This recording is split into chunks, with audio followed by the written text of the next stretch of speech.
সুপ্রিয় দর্শক, আসসালামু আলাইকুম। সাবিয়াস রেসিপিতে আপনাদের স্বাগত। আশা করছি যে যেখানে আছেন সবাই খুব ভালো আছেন। আজকে আমি মিষ্টির দোকানের প্যারা সন্দেশ তৈরি করব। যে কোনো অকেশনে বা আসছে ঈদে আপনারা এটা ডেজার্ট হিসাবে টেবিলে রাখতে পারেন। দেখবেন সবাই অনেক বেশি পছন্দ করবে। চলুন তাহলে রেসিপিটি দেখে নিই। এই রেসিপির জন্য প্রথমে আমি এখানে 1 লিটার লিকুইড দুধ নিয়েছি। দুধটা এখন জাল করে নিব। প্রথমে জাল করে বলক তুলে নিব। তারপরে জালটা মিডিয়াম করে দুধটা টানিয়ে নিতে হবে। এটা টানিয়ে একদম হাফ করে নিব। যখন এরকম একটু ঘন হয়ে আসবে তারপরে এখানে আমি চিনি অ্যাড করব। এখানে আমি 1 কাপ চিনি দিয়ে দিলাম। এভাবে নেড়ে চেড়ে চিনিটা গলিয়ে নিতে হবে। তারপর এখানে ঘি দিলাম 1 টেবিল চামচ। এখানে আমি একদম ভরে 1 টেবিল চামচ ঘি দিয়েছি।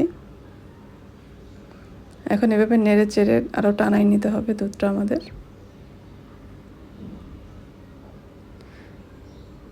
তারপর আমি এখানে 1 কাপ গুঁড়া দুধ নিয়েছি।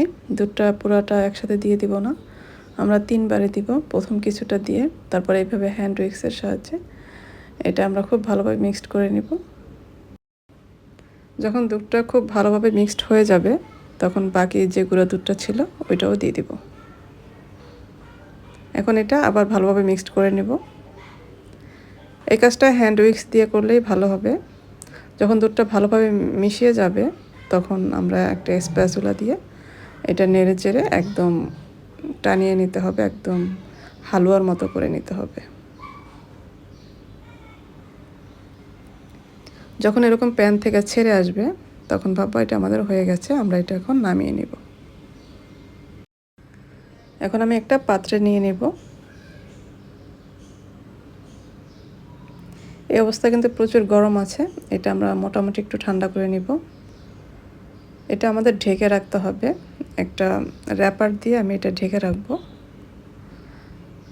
তাহলে উপরটা ড্রাই হয়ে যাবে না।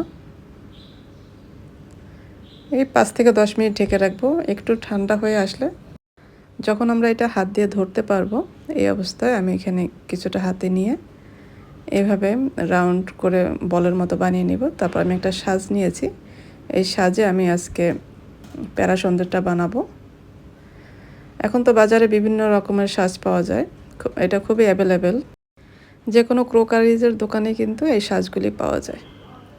আর সাজ দিয়ে বানাইলে খুবই ইজি হয়, মানে আর ডিজাইনটাও খুবই সুন্দর হয়, দেখতেও ভালো লাগে।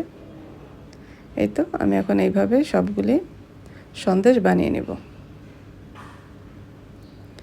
এই তো আমার তৈরি হয়ে গেল খুবই মজার মিষ্টির দোকানের মতো প্যারা সন্দেশ।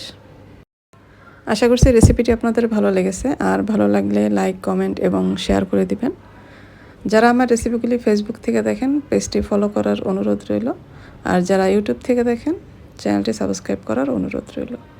সবাই ভালো থাকবেন। পরবর্তী রেসিপি দেখার আমন্ত্রণ রইল। আল্লাহ হাফেজ।